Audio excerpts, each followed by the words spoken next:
De guerre à l'autre, on va parler maintenant du Mali où la lutte contre le djihadisme patine toujours. Depuis le départ des forces françaises, les Touaregs se retrouvent isolés face à une remontée en puissance de l'État islamique. Cette semaine, des discussions ont eu lieu à Gao entre les Touaregs justement et le gouvernement de Bamako. On en parle avec vous, Wassim Nasr, bonjour. Bonjour. Vous êtes spécialiste des mouvements djihadistes pour France 24. 2 jours de discussion qui se sont soldés par un échec. Pourquoi ? Effectivement, donc 2 jours de discussion entre les autorités de Bamako, représentées par le colonel Ouagué, et les Touaregs du CSP. Donc le CSP, c'est un regroupement de plusieurs factions Touaregs, des factions arabes qui sont dans le nord. Et là, on voit la passation de pouvoir entre Bilal Ag al-Sharif et Al-Fahad Mohamed, qui est maintenant Al-Mahmoud, qui est maintenant à la tête du CSP. Donc c'est échec parce qu'il y a eu un malentendu dès le début. Il y a eu une première rencontre à Rome début février, à laquelle était présent le colonel Ouagué. Les Touaregs ont perçu ça comme une reconnaissance de la part de l'État malien, donc du CSP, que l'État malien refusait de reconnaître avant. Mais par contre, quand j'ai rencontré le colonel Ouagué à Nouakchott, quelques jours plus tard, pour lui, il pensait que c'était l'État malien qui reprenait en main le CSP pour en faire une nouvelle structure sous son égide, en sa qualité de ministre de la Réconciliation. Voilà, donc un malentendu dès le début. Il y a eu cette réunion à Gao, et à Gao, le colonel Ouagué pensait prendre les rênes du CSP et être le prochain président.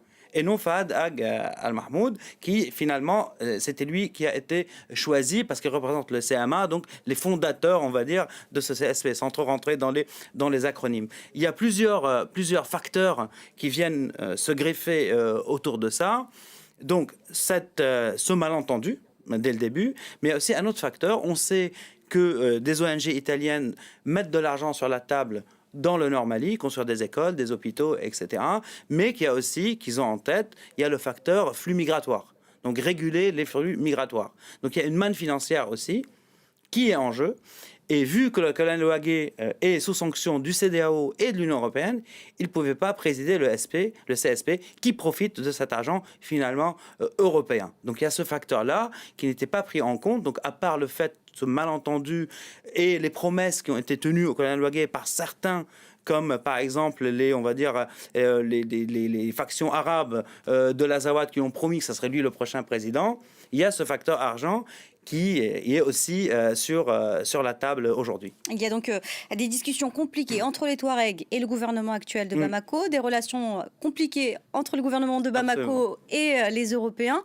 Ça fait donc des discussions qui sont aujourd'hui un échec. Quelles sont les conséquences maintenant aussi ? Les conséquences, on a commencé à les voir il y a quelques jours. On a une carte qu'on va voir qui démontre 2 attaques qui ont eu lieu à Inchinan et à Tamalat, où il y a eu des massacres. Donc des djihadistes se sont attaqués au MSA, aux factions Touareg. Il y a eu une sorte de fatwa contre les Touaregs d'Aoussak qui rendait licite la prise de leur bétail et la destruction de leurs biens. Les combats sont descendus jusqu'à Anderam Bokan, et les Touaregs, donc le MSA et les Gatia, une autre faction Touareg, se sont retrouvés tout seuls à faire face à l'État islamique dans cette zone. Il y a eu des combats côté malien, il y a aussi des combats côté Niger. Il faut le dire, l'armée malienne a intervenu avec des hélicos à Anderam-Boukan, là, ici, mais c'était après la bataille, on va dire. Donc, de fait, les factions Touareg se retrouvent toutes seules, et du fait de cette absence d'accord, on va dire, avec Bamako, ça va encore compliquer les choses pour eux, parce que comme vous l'avez dit,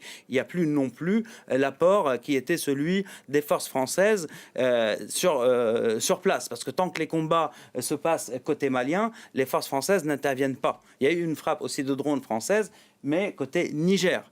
Donc ça rend la chose très compliquée, surtout qu'on a une montée en puissance de l'État islamique. On a des images qui ont été diffusées dernièrement, si on peut les voir. Donc ce renouvellement, les voilà, ça c'est au Sahel, renouvellement d'allégeance par rapport au nouveau calife qui a pris les rênes, d'ailleurs Abou Brahim, donc c'est Abou Hassan aujourd'hui. Donc c'est une démonstration de force, on voit le nombre, et on voit la capacité de communiquer avec l'État islamique central pour la diffusion de ces images. Donc ces images ont été tournées probablement dans la zone des 3 frontières, plutôt côté Niger de la frontière, à 2 endroits différents. Donc on a une remontée en puissance, malgré la mort de leur chef tué par les Français il y a quelques semaines.